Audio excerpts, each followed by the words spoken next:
ଗୁଣ୍ଡ ଆପଣଙ୍କର ଅପସନାଲ୍, ଆପଣ ଇଚ୍ଛା କଲେ ଦେଇପାରିବେ, ନହେଲେ ନାହିଁ। ମୁଁ ଟିକେ ଦେଇ ଦେଇଥିଲି। ତ ତାକୁ ଭଲ ଭାବରେ ଭାଜି ସାରିବା ପରେ, ମାନେ ସେଟା ସିଝିଯିବ, ସିଝିକି ପୁରା ଭାଜିଗଲା ପରେ ଆମେ ସେଟାକୁ ଅଟାରେ ପୁର ଦେବା।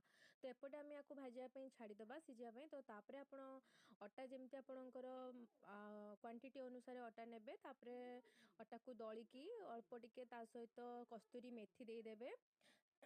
ତାପରେ ଦେଇଦେବେ ଆପଣ ତେଲ, କାରଣ ତେଲ ଦେଲେ ଟିକେ ତା ଖାସ୍ତା ହେବ। ତ ମୁଁ ଏଇଠି ଦେଇଦେଇଛି ଟିକେ ରିଫାଇନ୍ ତେଲ। ତ ତେଲ ଦେଇ ସାରିବା ପରେ ତାକୁ ମୁଁ ଭଲ ଭାବରେ ମିଶାଇ ଦେଉଛି ସବୁ ତେଲ, ଲୁଣ ଆଉ କସ୍ତୁରୀ ମେଥିକୁ। ତ ତାକୁ ମିଶାଇ ସାରିବା ପରେ ଆପଣ ପାଣି ଦେଇକି ଅଟାକୁ ପୁରା ବେଶୀ ନରମ କରିବେନି, ଜଷ୍ଟ କି ବେଶୀ ହାର୍ଡ଼ ବି କରିବେନି, ମିଡ଼ିୟମ୍ ଭାବରେ ଆପଣ ତାକୁ ଦଳିବେ।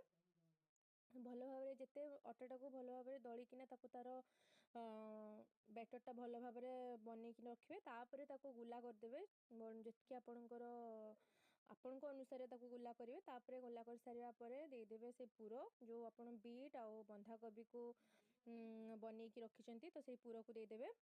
ମୁଁ ଏଇଠି ପୁର ଦେଇକି ମଣ୍ଡା ପିଠା ଯେମିତି ବନାନ୍ତି ସେଇ ଟାଇପ୍ର ବନେଇକି ରଖିଦେଉଛି। ତ ଏଇଟା ବନେଇ ସାରିବା ପରେ ଆମେ ତାକୁ କିଛି ଟାଇମ୍ ରଖିଦେବା। ତ ମୁଁ ଏଇଠୁ ଦିନ ବେଳୁ ପ୍ରସ୍ତୁତ କରିଦେଇଥିଲି। ତ ରାତିରେ ସେ ମାନେ ମୋ ହଜବେଣ୍ଡ ଆସିବା ପରେ ତାକୁ ଗରମ ଗରମ କରିକି ଆମେ ଖାଇଲୁ, କାରଣ ଏମିତି ବନେଇକି ରଖିଦେଲେ ତାକୁ ଭଲ ଲାଗିବନି। ତ ଏବେ ଆମେ ଗୋଲା ଗୁଡ଼ାକୁ ନେଇ ଆସିବୁ, ବେଲିକି ତାକୁ ତାୱାରେ ସେଙ୍କି ଦେବୁ।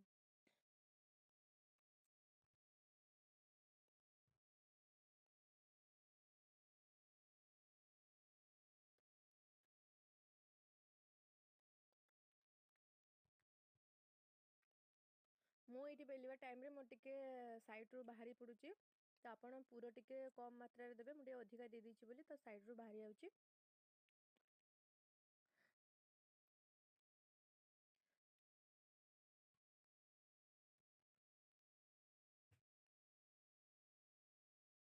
ତାପରେ ମୁଁ ମୋର ତାୱାରେ ପକେଇକି ତାକୁ ପ୍ରସ୍ତୁତ